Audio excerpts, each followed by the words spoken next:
You're with me. Hi everybody, this is Monica from Huckleberry Mountain Botanical School of Herbalism, and today's live is going to be about calendula, but I want to show you a couple of really simple recipes that can allow you to bring calendula into your day rather than thinking of it as having to make a tincture or even a tea, which I am going to show you a tea blend today. Let's talk first. First of all, I want to let you know this is not medical advice. This is for educational purposes only. So everything that I say, please don't take that as me giving you medical advice or anything for your personal health. So, I don't know what medications or other things that you are taking currently. So you need to take control of your own health and always be willing to look into things, okay? All right, so calendula, I want to talk about that because this is one of the things that I think a lot of people are familiar with calendula. It's one of those very, very famous skin herbs, wonderful for skin healing and softening, and especially if you've got issues with like eczema or things like that, it's really nice, and it's a nice soothing one for even dry, chapped hands and things. But when we have any herb that is good for our external skin, that means it's also good for our internal skin. So this is a really, really great herb to use for gut healing. If you have issues with ulcers or IBS, it goes in and helps to begin the healing process and to increase cell proliferation, meaning that it's going to increase the rate at which the healing is taking place. It's also currently being studied in mainstream science. There are some herbs that are being studied. Of course, they're pulling out constituents. They're not using the whole herb, but it is being studied for its anti-cancer as well as an anti-HIV agent, which is really, really intriguing, and it'll be interesting to see how all of that pans out. It's because it's good for healing. It also makes a great mouthwash if you're dealing with gum infections or any kind of mouth irritation, like cold sore, those canker sores that you can get inside your mouth, or any irritations, like if you're eating Doritos. You shouldn't eat a lot of Doritos, but let's just say you're eating Doritos and the Dorito pokes the roof of your mouth. This would be a perfect thing to use as a mouthwash to be able to help begin to heal that wound from the thing you shouldn't probably be eating anyway. Culpeper, in the 17th century, he was an herbalist. He had some kind of wacky ideas about a lot of things, but he has a wonderful herbal out there that's actually free. You can access it online. He touted it as a really good remedy for the heart. And modern research has actually proven that to be correct. It's shown it's very anti-inflammatory, and it helps to heal and protect cells from destruction in the heart.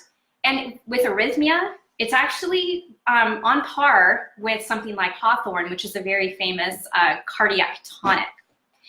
And the last thing I'm going to talk about with calendula is it is a well-known lymphagogue. Now, lymphagogue is basically something that gets the lymphs moving. It's slightly stimulating, but it's not over the top stimulating like some things like cayenne. It has a mild stimulating effect and gets the lymphatic system moving. And that means that it also helps with your immune system. There's actually a lot of really great things with calendula. So what I'm going to do real quick is show you a super, super easy recipe. I'm taking it out of that book I talked about yesterday. Okay, the homegrown herbs, and I'll put a link for that again. And this is her Hearty vegetable slow cooker soup. Now, I am doing it in a slow cooker today, but honestly, most of the stuff that I cook in my Instant Pot, and it just makes things super quick. However, if you're wanting to leave it all day and then come home from work or come home from running errands or whatever and have your soup ready, this is a really great recipe to use. So I'm starting out with bone broth, and in her thing here, she has vegetable or chicken broth. We make homemade bone broth, but you can use chicken broth. You can use water with bouillon cubes. Hopefully you can find, not the cubes necessarily, but the kind of better paste base that you can use. But I highly recommend making bone broth, especially, well, actually only if you can get a hold of organic bones. I'm using chicken because I really do like the flavor of chicken, and we pre-flavor ours. So not only do we put a bunch of goodness and yummies in it, but we go ahead and flavor it so that people can just grab it out of the fridge and warm up a mug of stuff. Another way to do it when you're making bone broth is to make it really concentrated and strong, and then freezing it in cubes, and then just pouring some hot water on it, and you have a nice hot broth. Okay, now we did carrots. I try to remember 4 to 5 carrots. So peel and cube them. You know, I was talking to Lindy earlier today, and she was like, well, how big do you want me to cut, you know, the potatoes? One of the ways that that I decide how big I want something, because there's chopped, there's rough chopped, there's finely chopped, there's minced, there's diced. I mean, right, there's all these things. I think of recipes as sort of a loose guide. I don't follow them step by step. I don't follow every single thing they tell me to do. I'm trying to be careful about it today because I'm demonstrating it, and if I start going too, you know, crazy, you guys are going to be confused. So how you can determine what size you want your vegetables is figure out like how big are our spoons and what kind of bite do I want. If you make too big of chunks, then you're only going to get like a potato. But if you want a little bit of potato and carrot, and we're putting in some barley, then you need to make them a little bit smaller. Okay, so this is 2 medium potatoes. All right, you know, in her recipe, she calls for like a French sorrel, and that would have added a nice tartness, but we don't have any right now and couldn't find any at a local market. So I'm actually using kale, but if I even had some regular sorrel, some oxalis, what is it called? I can't remember right now. Okay. It's like oxalis. Yeah, oxalis. It's a little shamrock looking sorrel. It's very tart and delicious. I probably would throw that in here too because it'll add a tartness to it. All right, this is when our calendula is coming into play. When you use the calendula, I want you to use the stem portion as well and break that up. I went ahead and broke things into pretty small pieces. You don't want to leave it in big chunks in there, okay? This one is a light yellow. I have had some calendula that was really, really bright orange. So this won't add a ton of color to it, but it'll add some. We're doing a 1/4 cup of barley, and this is, what is that called? Hold or whatever barley. And garlic. She called for, let me look. Okay, this is something I changed. 4 cloves of garlic. I put more like 8 because we love garlic. And what I'll be doing is actually adding garlic right before we serve because cooking actually takes away some of the medicinal qualities of the garlic. But it is also antibacterial, antiviral, and anti-inflammatory. So it's a really nice thing to add. Plus, just tastes delicious. I mean, my gosh, seriously. Who doesn't like garlic? Please tell me you like garlic. I like garlic. That's good. All right. She called for 1 bay leaf. I'm doing 2 because I like it. And then we have sage and thyme and rosemary, each a 1/4 teaspoon. One cool thing about these, you guys, is that they're all part of the mint family. Isn't that, that's pretty awesome because they have such distinct different tastes, but they're all part of the mint family. And they are also stimulants, and a couple of them are really useful as brain tonics to help improve memory. So rosemary and, no, is it sage? I think it's rosemary and sage. All right, so I'm gonna put that in there. And then we have 1 whole onion. I made these a little bit smaller. I might even do a video sometime on cutting onion because some people seem to have a really hard time with cutting onion. All right, so we have everything in there. I feel like I should stir it because there's really not that much liquid. I might add a little more liquid to mine, but I'm gonna let it do its thing for a while because some of these vegetables will release some of their liquid as well. And there we have it. Super, super simple. And you'll just stick this on She recommends, I think, doing it on high for half an hour and then sticking it on low for the remainder of the day. And then when it's done, it's done. Okay, I'm gonna hand this off to Lindy. And then really quick, I'm going to show you a super easy tea blend that you can do, especially if you're someone that's dealing with, and again, this is not medical advice, you know, irritated stomach or ulcers or those types of things, and you're looking for something to help heal the gut. The herbs that I'm doing today are not only calendula, but also plantain and then peppermint. Peppermint is really good for digestion, and it also just tastes delicious. So fortunately, my plantain and my peppermint are both things that I harvested last year. My calendula, yeah, I ran out of my calendula flowers. I need to plant more calendula. Okay, so I'm going to use a 1/4 cup, but you can use any amount you want. If you want to make a large, I love garlic too. Yes, Kada, finally. I don't like Nutella, but I love garlic. We're garlic sisters. You can use really any measuring cup you want. You can do this by weight if you want, but really it's not necessary. So if you want to make a large amount so that you can just go over and grab some and make a quick cup of tea, then use a cup. You can use a bucket. I don't care, you know, make as much as you want.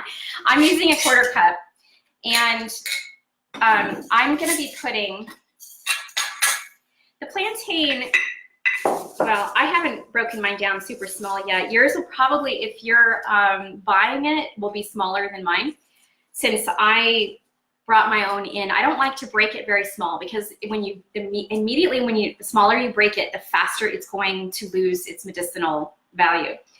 So I keep mine in pretty big pieces. I will be cutting it and breaking it down now, but I'm gonna put, I think I'm just gonna put 1 scoop of plantain, and I'm going to do 2 of calendula, and I'll be breaking that down as well, because some of these stems, well, they're not stems, they're actually called receptacles, are kind of chunky. And if you're using a smaller tea ball or something, it might be difficult to kind of finagle them in there. My peppermint isn't super small either. And peppermint has a nice flavor, but I am only gonna use 1 scoop here. So I've got 1 of peppermint, 1 of plantain, and 2 of calendula. And then I'm just gonna go ahead and break it up. And not only is this really, really good for your stomach, but it's delicious. It really is. It tastes good. Now, the beauty of using the mint is that you can change that out for other, you know, for other things. You can put lemon balm in there. You could do part peppermint and part lemon balm, or you could even, use something like lavender. But if you're going to do lavender, be very careful. It's extremely strong and can get quite bitter, especially if you steep it too long. So I'm going ahead and breaking, I've got some pretty big leaves in here. So I'm gonna go ahead and just break this down. And then when I go to use it, I'll show it to you in 1 second. I found a couple of stems here too, so I'm just removing those stems. It's okay to find stems when you're going through, because sometimes even when I bring in my own plants, there's stems still on them, and I just store them with them. But I just break them off before I put them in a tea mix or make a tea or a tincture or whatever it is you're doing. All right, so this isn't super, super small, but man, I can smell the mint. It smells so good. I can't wait until my garden is actually producing and I'm able to go out and get fresh mint and lemon balm every day. And it really is every day, especially considering that the mint just grows like a maniac, and I have to cut it back. It's nice when I have apprentices so that they can take the mint and the lemon balm, and they take it and it's like nothing left. they go in there like, I'm gonna chop it down. I'm like, okay, and they leave, and it's like this tiny little haircut has happened. It's really pretty funny. All right, so with this, I would use a couple of teaspoons or a tablespoon in 8 ounces of water, and let it steep for about 10 to 15 minutes, and then you will be able to drink. So it makes this pretty yellow and green blend, and it smells so wonderful because of that mint that's in there. So, ew, Nutella covered garlic, that's disgusting. Hi, Janet. Okay, so I think that is it. You got a little bit of the benefits of calendula, and there are so many. I'll be putting together a monograph that I'll be putting in my free course content. So if you want that, just follow the link to that. That should be up in the next few days. And I've got a lot of other information on there about other herbs and other recipes and things for you to use and make. So I will be going live again next Tuesday, and I'm trying to go back to my normal time of 11 o'clock. So I hope that you can join me then, and I'm not 100% sure what I'll be talking about yet, but I'll figure it out and I'll post it on my Facebook page. Thanks for joining me. Health and joy.